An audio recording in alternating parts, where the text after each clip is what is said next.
찬양합니다. 주님 홀로 높임 받으소서. 2024년 10월 13일 동익교회 주일 오전 예배를 하겠습니다. 다 함께 묵상으로 기도하시겠습니다.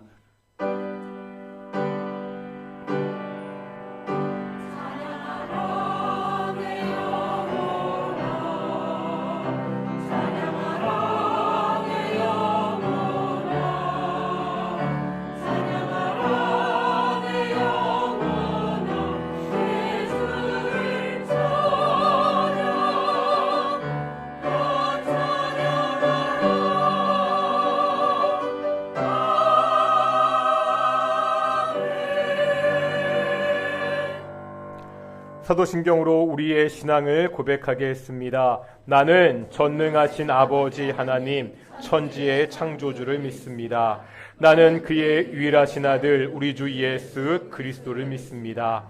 그는 성령으로 잉태되어 동정녀 마리아에게서 나시고 본디오 빌라도에게 고난을 받아 십자가에 못 박혀 죽으시고 장사된 지 사흘 만에 죽은 자 가운데서 다시 살아나셨으며 하늘에 오르시어 전능하신 아버지 하나님 우편에 앉아 계시다가 거기로부터 살아있는 자와 죽은 자를 심판하러 오십니다. 나는 성령을 믿으며 거룩한 공교회와 성도의 교제와 죄를 용서받는 것과 몸의 부활과 영생을 믿습니다. 아멘. 찬송가 29장 함께 찬양하시겠습니다.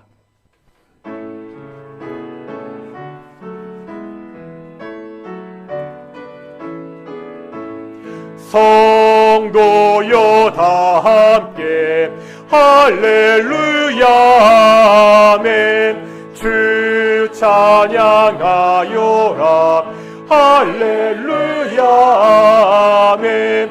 주 보좌 앞에서 택하신 은혜를 다 찬송하여라 할렐루야 아멘. 만문을 열어라 할렐루야 아멘.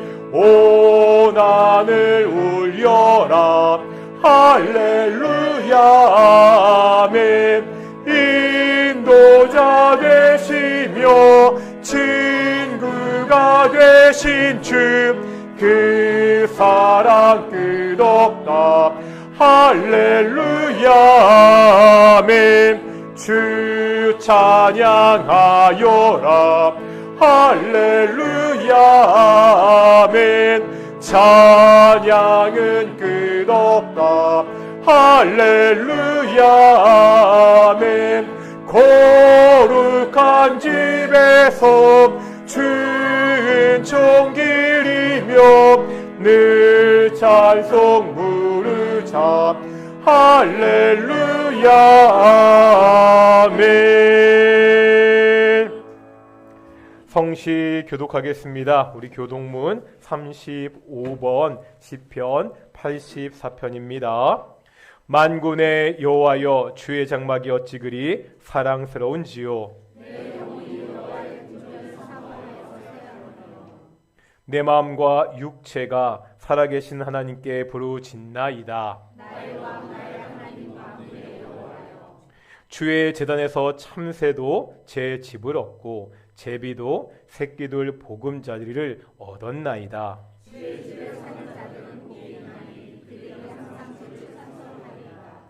주께 힘을 얻고 그 마음에 시온의 대로가 있는 자는 복이 있나이다. 그곳에 많은 샘이 있을 것이며 이른비가 복을 채워 주나이다.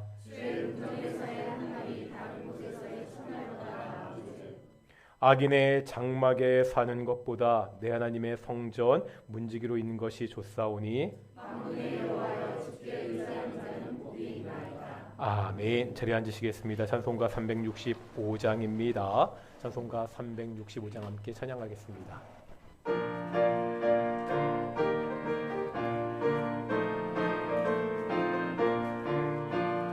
마음속에 근심 있는 사람 주 예수 앞에 다 아뢰어라. 슬픈 마음 있을 때라도 주 예수께 아뢰라.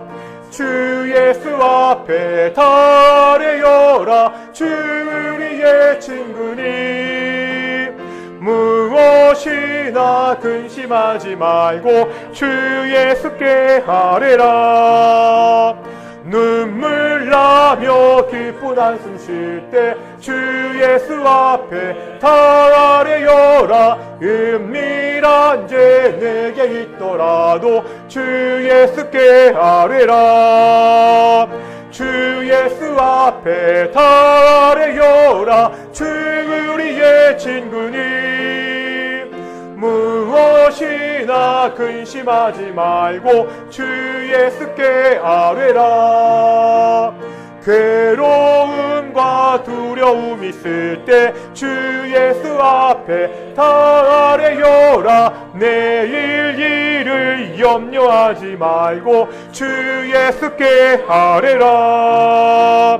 주 예수 앞에 다 아뢰어라. 주 우리의 친구니 무엇이나 근심하지 말고 주 예수께 아뢰라. 죽음 앞에 겁을 내는 자여 주 예수 앞에 다 아뢰어라. 하늘나라 바라보는 자여 주 예수께 아뢰라. 주 예수 앞에 다 아뢰어라. 주 우리의 친구니 무엇이나 근심하지 말고 주 예수께 아뢰라. 예배를 위해서 신상우 집사님 기도하시겠습니다.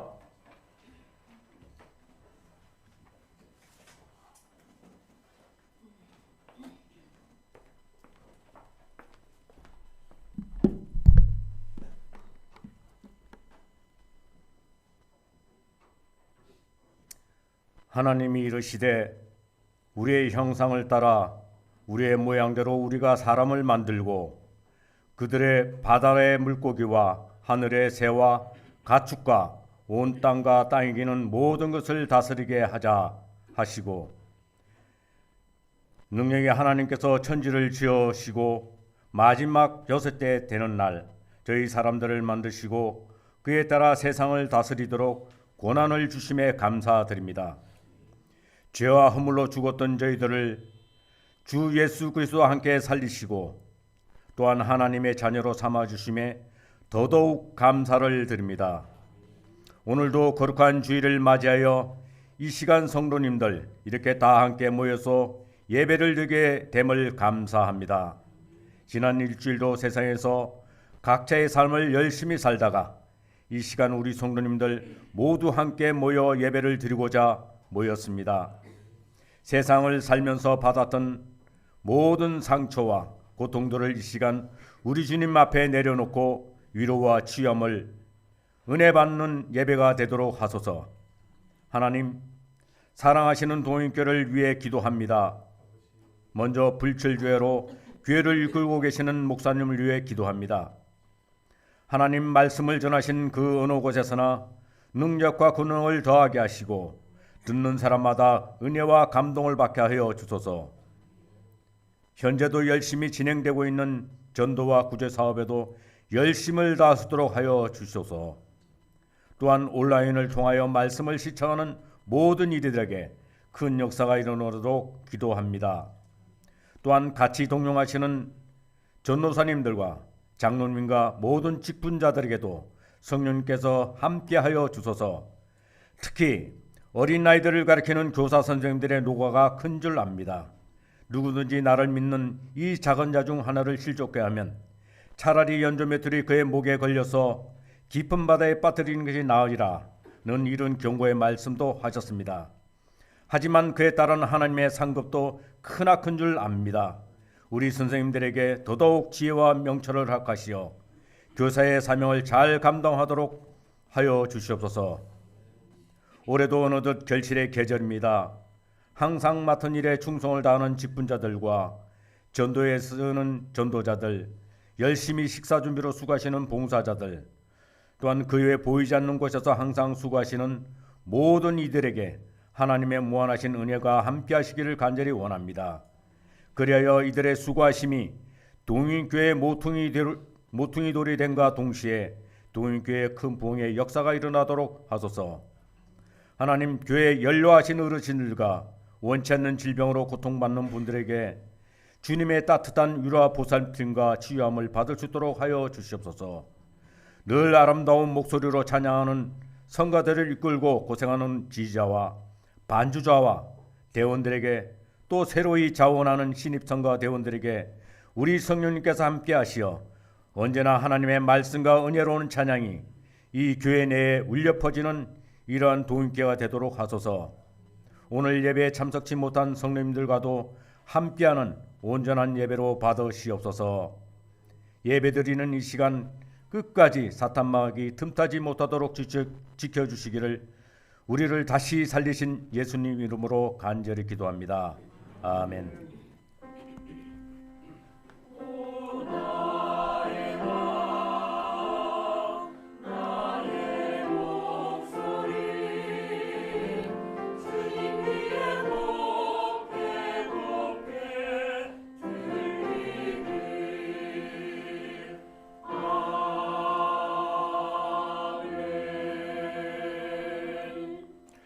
함께 말씀 보겠습니다. 출애굽기 20장 12절의 말씀입니다.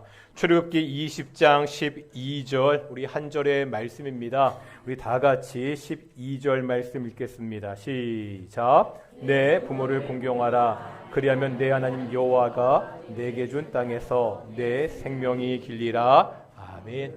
이 시간 갈릴리 찬양대에 찬양으로 하나님께 영광 돌리시겠습니다.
아멘.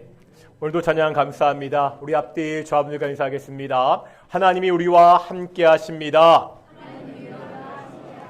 오늘 동인교회 주일 예배도 하나님의 영광의 임재가 함께하는 귀한 예배가 되기를 축원합니다.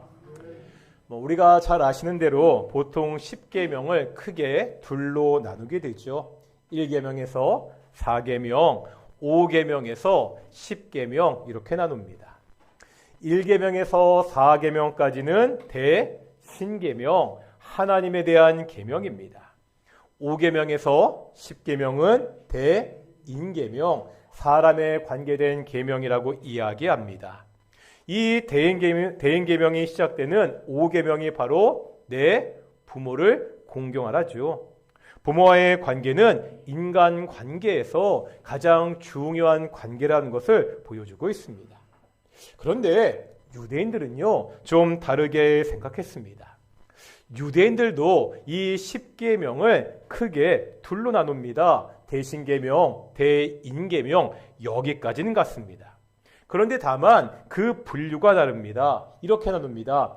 1계명에서 5계명까지, 그리고 6계명에서 10계명 이렇게 나눕니다. 이렇게 되면 부모를 공경하라는 계명이 어느 쪽에 들어가게 되죠? 대인계명이 아니라 대신계명, 하나님과 관계된 계명이라고 그렇게 보고 있습니다.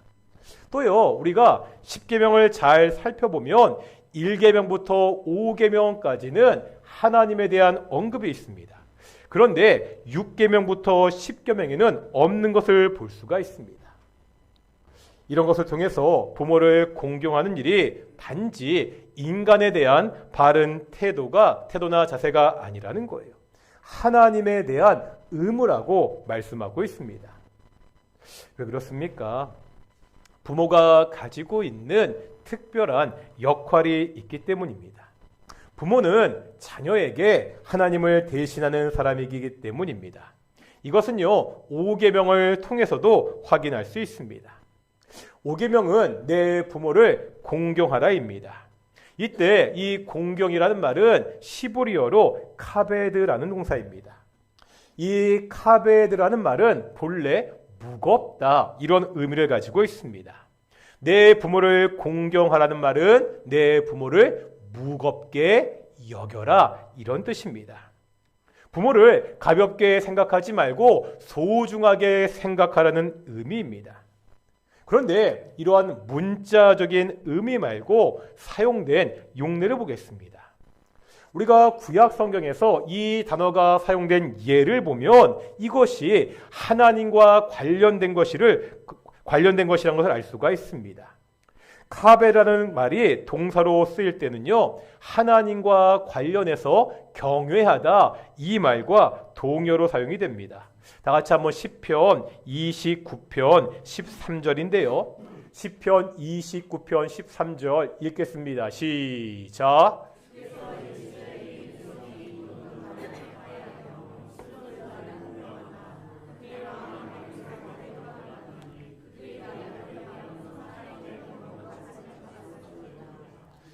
여기에 보니까 나를 공경하나, 그리고 그 다음에 나를 경외함은. 그러니까 하나님을 공경하는 것, 하나님을 경외하는 것이 동격으로 나와 있습니다. 하나님을 공경하는 것은 하나님을 경외하는 것입니다.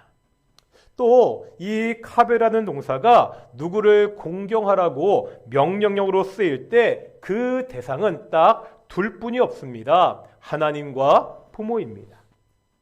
구약 성경에서 이 카베드가 4번 사용이 되는데 하나님께 2번, 부모에게 2번이 사용됩니다. 사람이 공경할 대상이 하나님과 부모뿐이 없다는 것을 보여주고 있습니다. 하나님을 공경하듯 부모를 공경해야 됩니다. 자식에게 부모는 하나님같이 공경하고 경외해야 되는 대상입니다. 왜 그렇습니까? 부모는 자식에게 하나님을 대신하기 때문입니다. 어떻게 부모가 하나님을 대신하지요? 첫 번째, 부모는요, 하나님을 대신해서 생명을 전달합니다. 생명의 창조자는 하나님 한 분뿐이십니다. 이 땅에 새로운 생명을 태어나게 하는 것은 하나님의 일입니다. 그런데 누구를 통해서 그 일을 하신다고요? 부모를 통해서 그 일을 하십니다. 두 번째로 부모는요, 하나님을 대신해서 자녀를 키웁니다.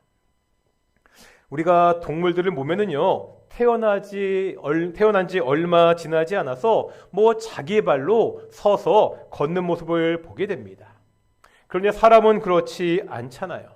그러니까 저희 딸을 보니까 돌까지 못 걸었습니다. 그러다 딱 돌잔치 하는 날 걷기 시작하더라고요. 그러니까 태어난 지 1년이 지나서야 혼자 걷기 시작합니다. 걸은 후에도 한동안 혼자 밥도 못 먹죠. 부모가 밥을 계속 챙겨줘야 됩니다. 혼자 밥을 먹으려면 그것도 몇 년이 걸립니다. 이런 자녀를 누가 키우죠? 물론 하나님이 키우십니다. 하늘에 나는 새 한 마리도 들에 핀 들꽃 하나도 먹이시고 입히시는 분이 하나님이십니다. 그런데 이 하나님께서 누구를 통해서? 부모를 통해서 키운다는 거예요. 부모는 하나님을 대신해서 하나님이 선물로 주신 그 자녀들을 잘 키우는 사명을 가지게 됩니다. 셋째, 부모는요, 하나님을 대신해서 자녀들을 신앙으로 교육합니다. 에베소서 6장 4절 보겠습니다. 에베소서 6장 4절입니다. 읽겠습니다. 시작.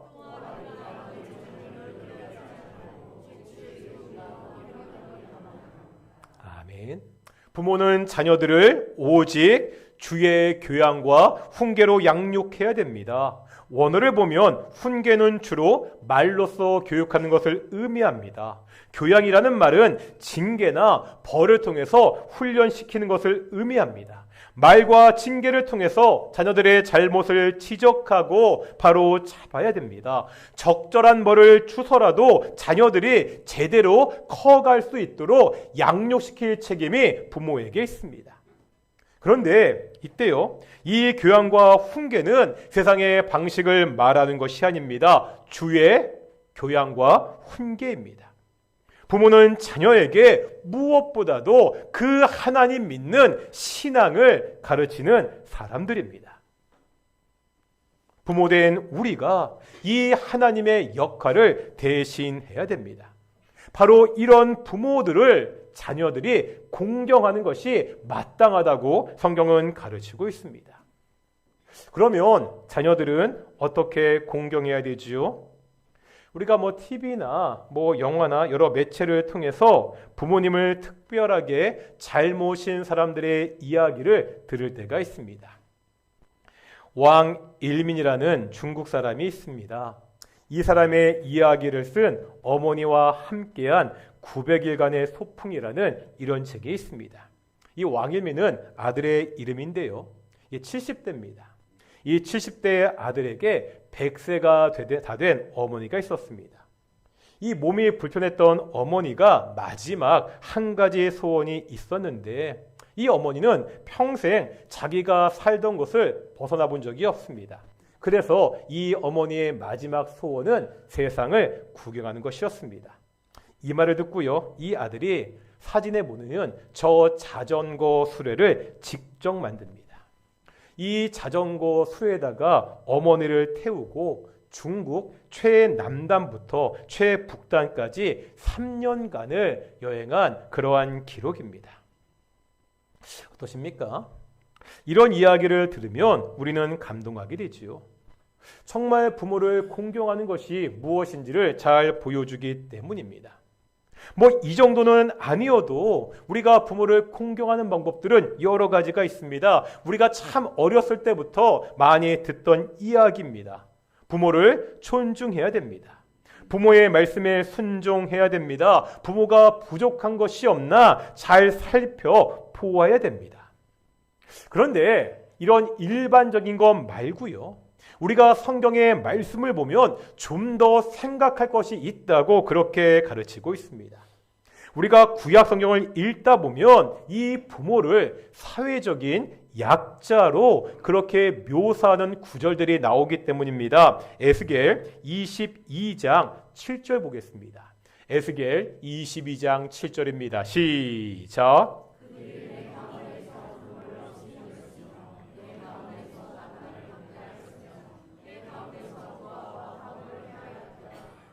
이게 에스겔 선지자가 지금 22장에서 예루살렘 성의 죄악들을 하나하나 지적하는 그러한 내용 중에 있습니다. 그 지적한 죄악 중에 하나가 지금 읽었던 7절의 말씀입니다.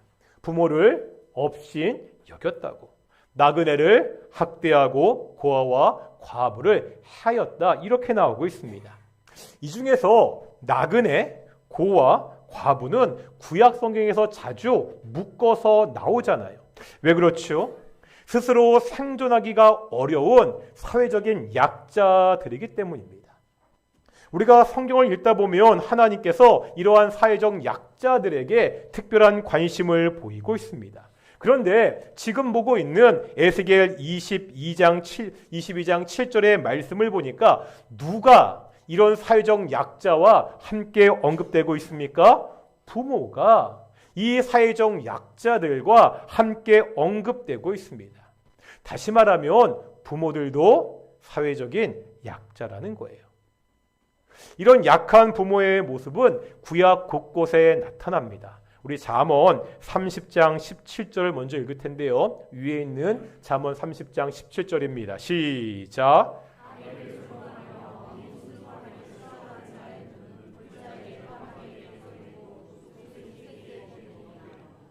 먼저 17절에 보니까 부모를 조롱하고 순종하기 싫어하는 자녀가 나옵니다. 무섭죠? 눈이 까마귀에게 쪼이고 독수리 새끼에게 먹히리라. 밑에 잠언 19장 26절 읽어보겠습니다. 시작.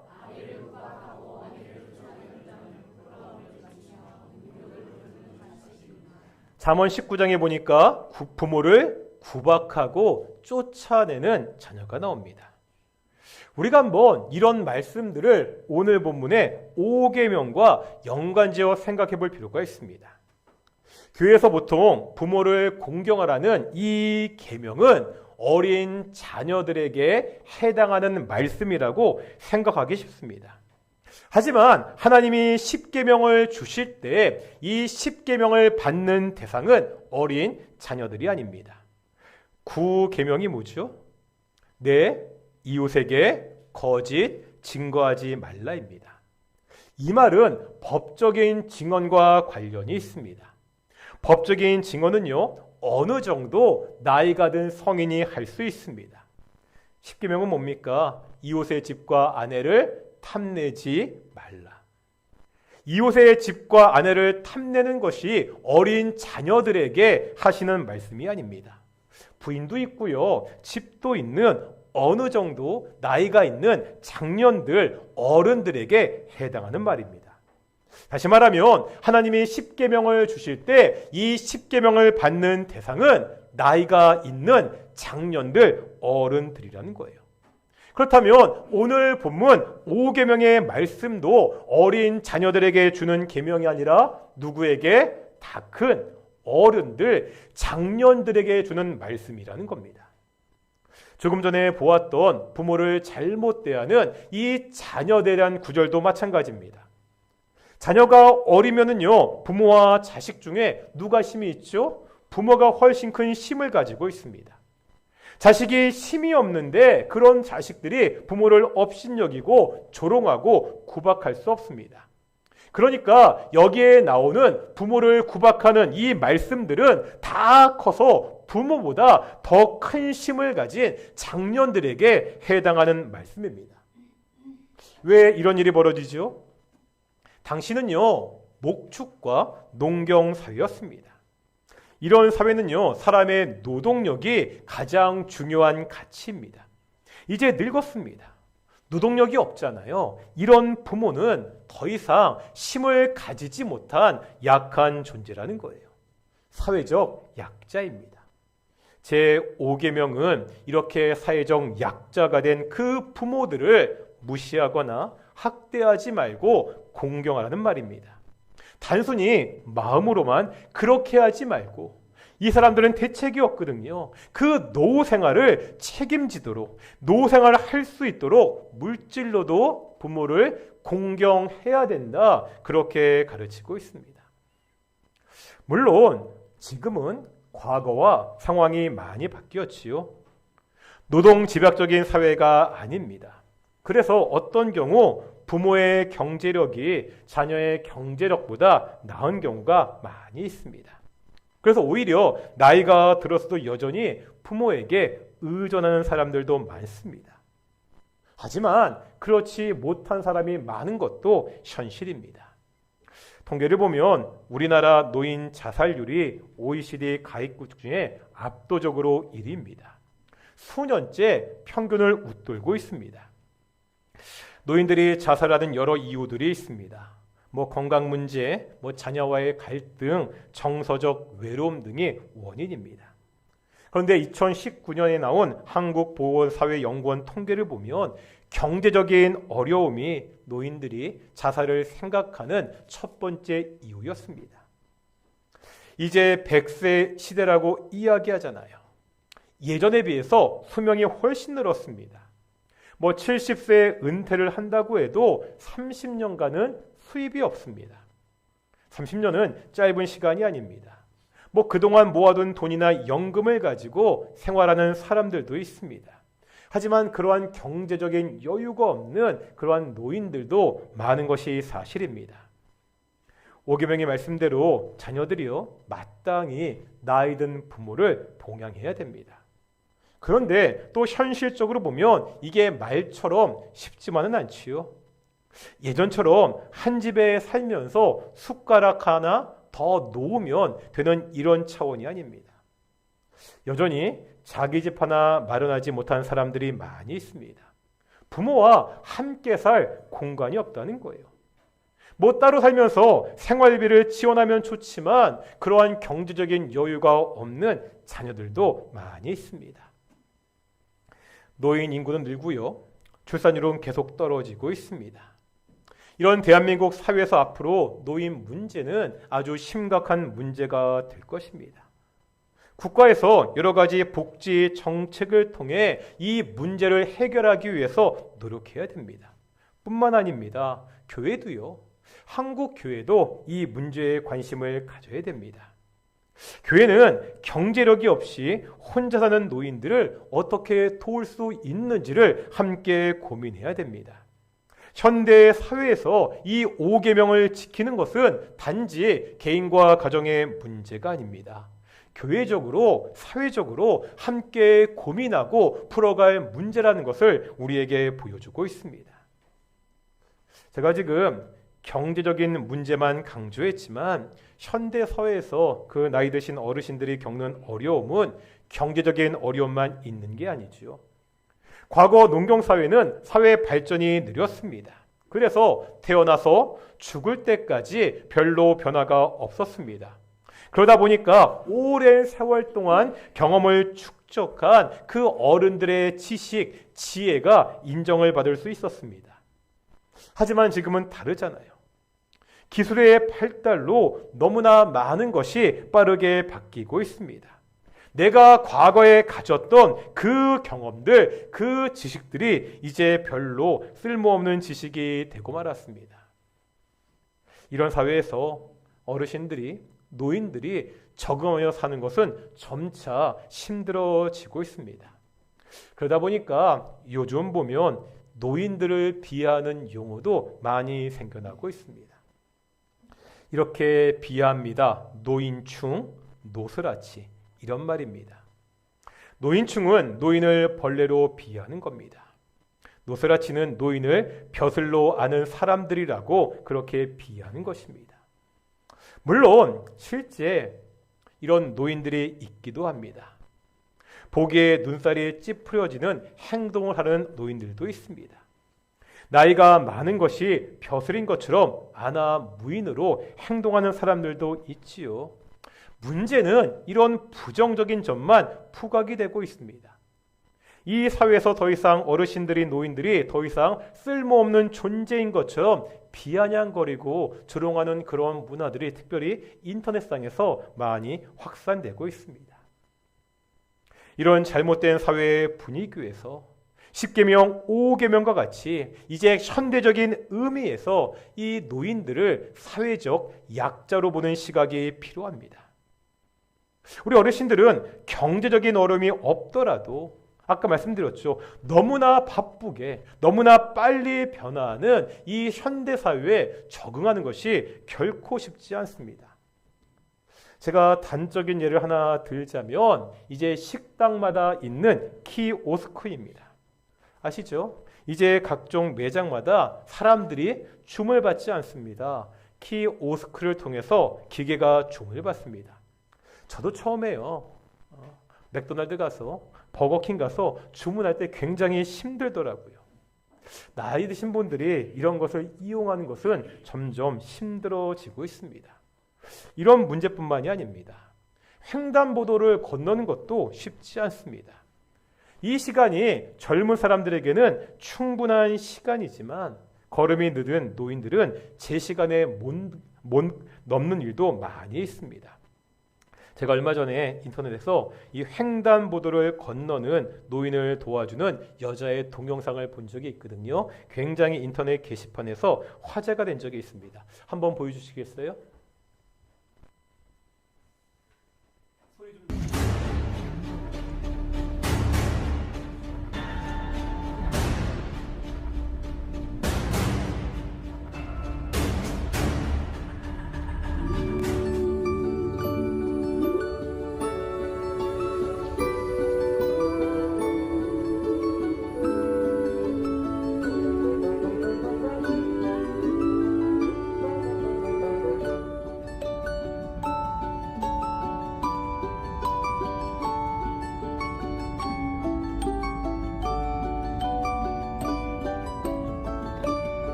얘기를 들어보니까 어르신들은 횡단보도를 건널 때 이 하얀 부분이 그 계단처럼 느껴져 가지고 잘 걷지 못하신다고 그렇게 말씀드리더라고요. 이게 9차선 왕복 차선이었거든요. 이런 도로에서 꼼짝하지 못하는 그 어르신을 돕는 이 여성의 동영상이 굉장히 화제가 된 적이 있습니다.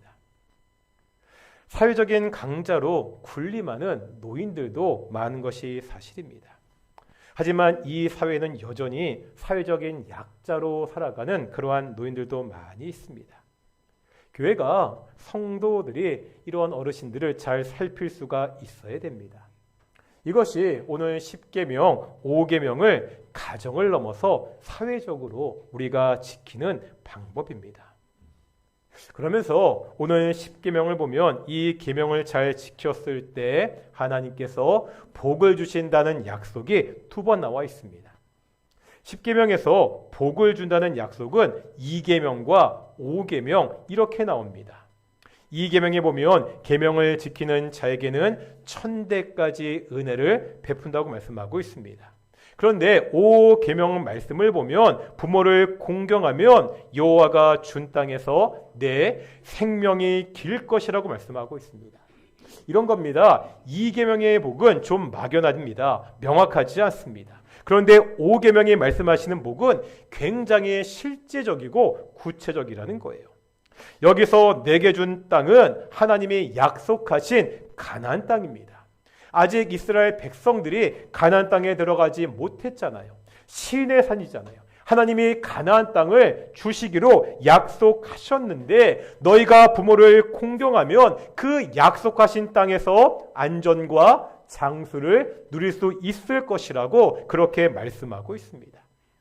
이제 신약에 오면 에베소서에서 바울은요, 이 구약의 축복의 말씀을 보편화시킵니다.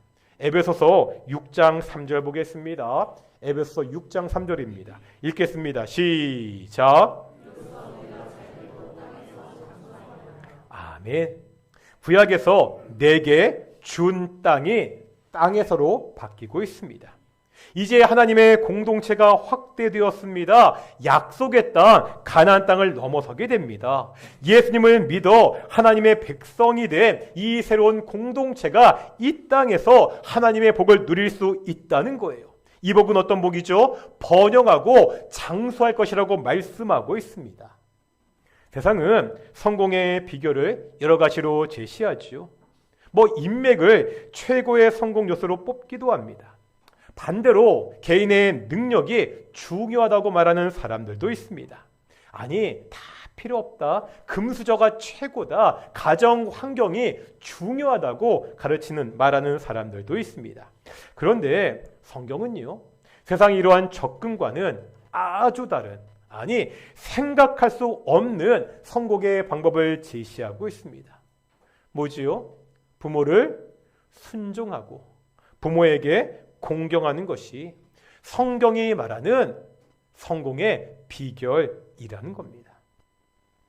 물론 이 축복이 단지 한 사람 개인이 이 땅에서 누리는 물질적인 번영과 성공을 의미하는지에 대해서는 의견들이 있습니다. 존 스토트 목사님의 책을 보면 이 책은 개개인에 대한 것이 아니라 일반적인 원리라고 이야기합니다. 자녀들이 부모에게 순종하고 공경하면 그 가정은 건강한 가정이 됩니다. 이런 가정들이 모여 이루어진 사회는 안정되고 번영할 수 있다는 거예요. 중요한 것은 어떠한 형태가 되었건 부모를 공경하는 것은 하나님의 복을 누리는 방법입니다. 내 개인이라면 하나님의 말씀에 순종했기 때문에 우리가 하나님의 복을 받습니다. 한 사회로 이야기하자면 그 말씀에 순종하는 사람들을 통해 역시 그 사회가 하나님의 복을 받게 됩니다. 말씀을 맺겠습니다. 하나님을 대신한 부모를 공경해야 됩니다. 우리가 부모를 공경하는 일은 하나님의 복의 통로라고 성경은 가르치고 있습니다. 그런데 이런 말씀을 드릴 때 조금 조심스러운 부분이 있습니다. 부모들의 잘못으로 큰 상처를 입고 어릴 때부터 자랐던 그러한 사람들이 있기 때문입니다. 저도 대학 캠퍼스에서 학생들을 가르칠 때 부모 때문에 마음에 큰 상처를 가지고 있는 그러한 후배들을 많이 만났습니다. 혹시라도 그런 사람들이 있다면 오늘 말씀을 통해서 나는 앞으로 어떠한 부모가 되어야 하는지를 생각해 봐야 됩니다. 자녀들에게 하나님을 대신하는 부모, 그래서 자녀들에게 공경받는 부모가 되겠다고 결심해야 됩니다. 사랑하는 동인의 가정들이 이 신앙 안에서 건강한 가정이 되기를 소망합니다. 무엇보다도 부모들은 자녀들에게 하나님을 대신해야 됩니다. 무엇보다도 그 자녀들에게 내가 받은 그 신앙을 전달할 책임이 우리 부모들에게 있습니다. 자녀들은 이런 부모를 공경해야 됩니다. 그 가정에 하나님의 복이 임할 것이라고 성경은 말씀하고 있습니다. 사랑하는 동인의 가정들마다 이러한 하나님의 복이 충만한 가정이 되시기를 축원합니다.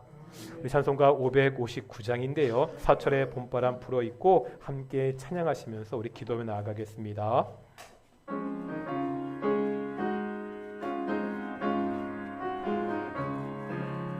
사철의 봄바람 불어있고 하나님 아버지 모셨으니 믿음의 반석도 든든하다. 우리 집 즐거운 동산이라. 고마워라 임마누엘, 예수만 섬기는 우리 집. 고마워라 임마누엘, 복되고 즐거운 하루하루. 어버이 우리를 고이시고 동기들 사랑에 뭉쳐있고 기쁨과 서름도 같이하니 한간의 초가도 천국이라. 고마워라 임마누엘, 예수만 섬기는 우리 집 고마워라 임마누엘 복되고 즐거운 하루하루 아침과 저녁에 수고하여 다같이 일하는 오 식구가 한 상에 둘러서 먹고 마셔 여기가 우리의 낙원이라 고마워라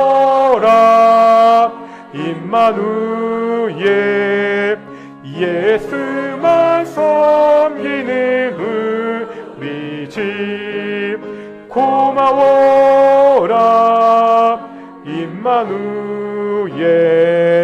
복되고 즐거운 하루하루. 부모는 하나님을 자녀들에게 대신하는 사람들입니다.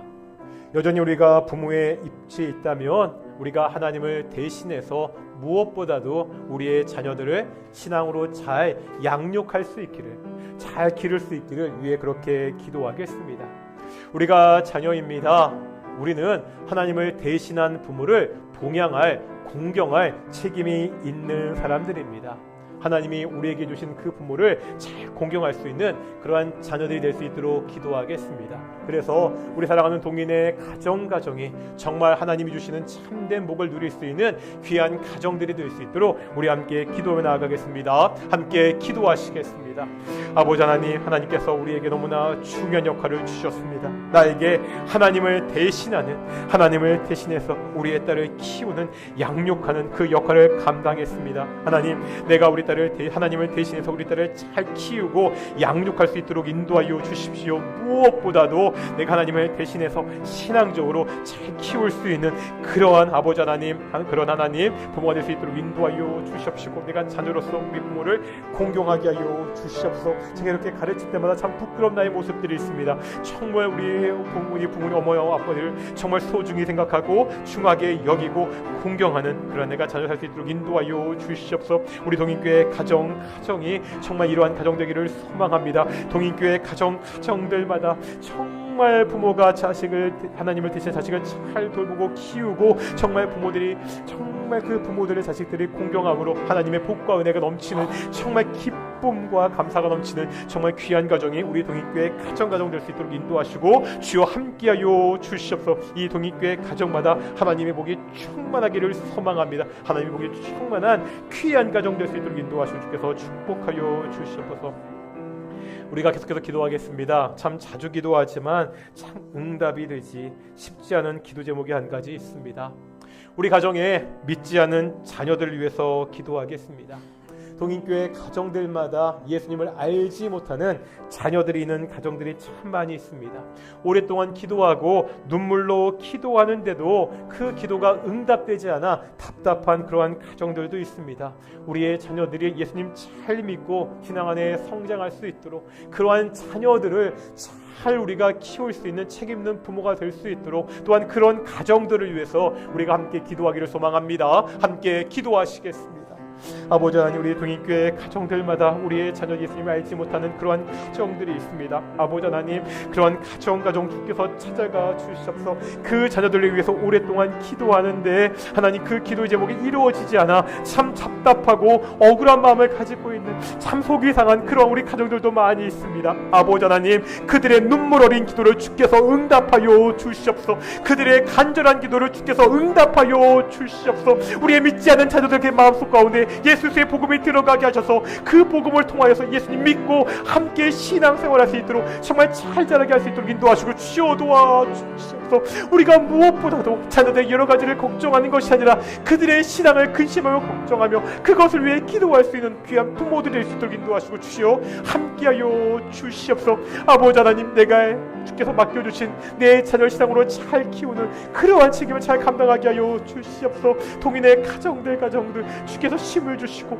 용기를 주시고 포기하지 않고 기도할 수 있도록, 정말 그 자녀들의 신앙도 자랄 수 있도록, 신앙을 가질 수 있도록 포기하고 기도하는 귀한 가정도 될 수 있도록 인도하시고 주여 함께하여 주시옵소서. 오직 하나님의 은혜가 우리 동인교회 가정들 많이 다 있기를 축원합니다. 기도합니다. 하나님 함께하여 주시옵소서. 거룩하고 존귀하신 아버지 하나님, 오늘도 말씀을 통해서 우리가 이 땅 가운데 어떻게 살아가야 하는지 알게 하심을 정말로 감사드립니다. 하나님, 우리가 부모로서 우리의 자녀들에게 하나님을 대신해야 됩니다. 자녀들의 건강, 자녀들의 공부, 자녀들의 성공, 자녀들의 직장을 위해서 참 많이 근심하고 기도하는데, 그것보다도 우리 자녀들의 신앙을 위해서 먼저 기도하고 근심하는 부모가 되도록 인도해 주십시오. 그래서 우리 동인의 가정들마다 아직 예수를 믿지 않은 우리 자녀들도 많이 있는데, 그 자녀들 마음속에 그리스도 예수의 복음이 들어가게 하시고 신앙이 생기게 하시고 자라게 하셔서 함께 하나님의 교회를 섬길 수 있도록 주께서 인도해 주시옵소서. 또한 자녀로서 부모를 정말 중하게 여기고 소중히 여기고 공경하는 귀한 자녀들, 성도들이 될 수 있도록 인도해 주시옵소서. 감사드립니다. 이 모든 말씀 예수님의 이름으로 기도드렸습니다. 아멘. 찬송가 215장 하시면서 우리 준비한 헌금 봉헌하겠습니다. 215장 1절과 4절 함께 찬양하시겠습니다.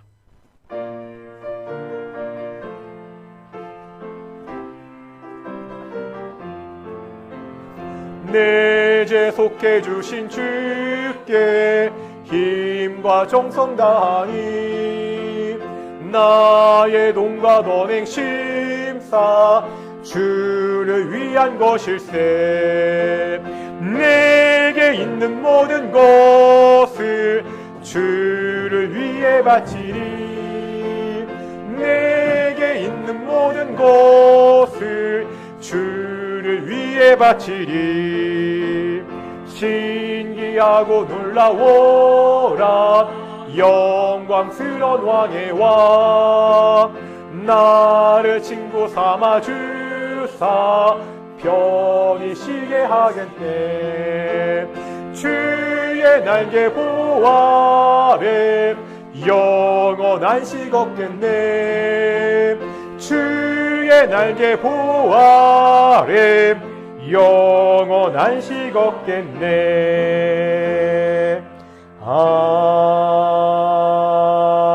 아멘. 기도하겠습니다. 사랑과 은혜가 충만하신 아버지 하나님, 감사드립니다. 복된 날, 주일날 우리가 하나님께 나와 예배케 하심을 정말로 감사드립니다.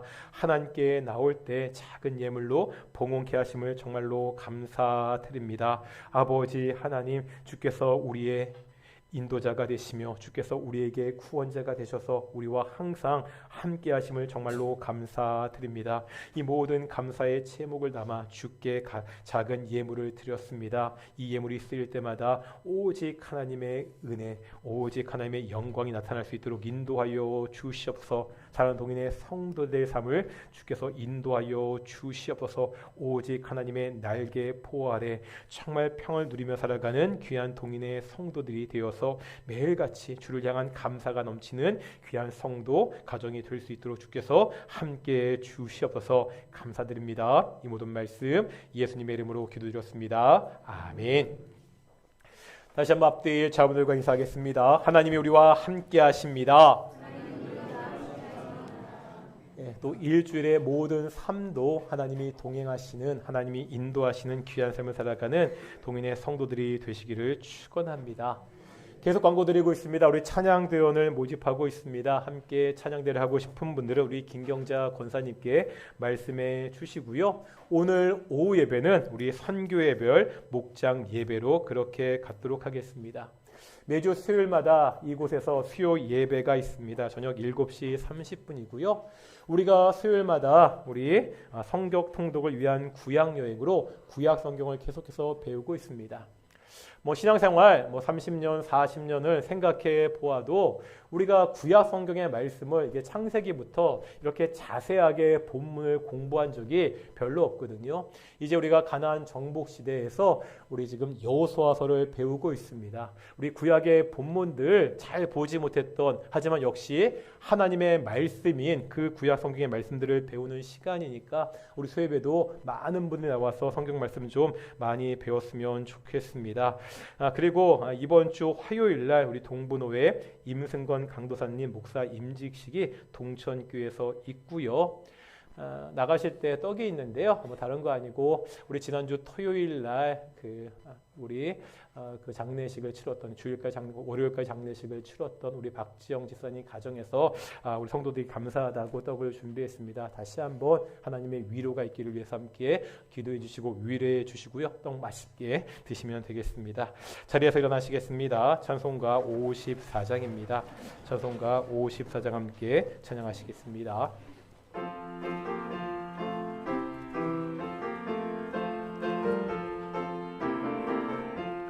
주여 복을 구하오니 편히 가게 하시고 사람마다 주내로 이기도록 하시고 광야 같은 세상에서 항상 인도하소서.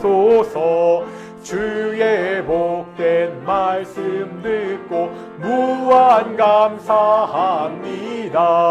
구원받은 주의 성도 열매 맺게 하시며 하나님이 우리 함께 항상 계시옵소서. 아멘.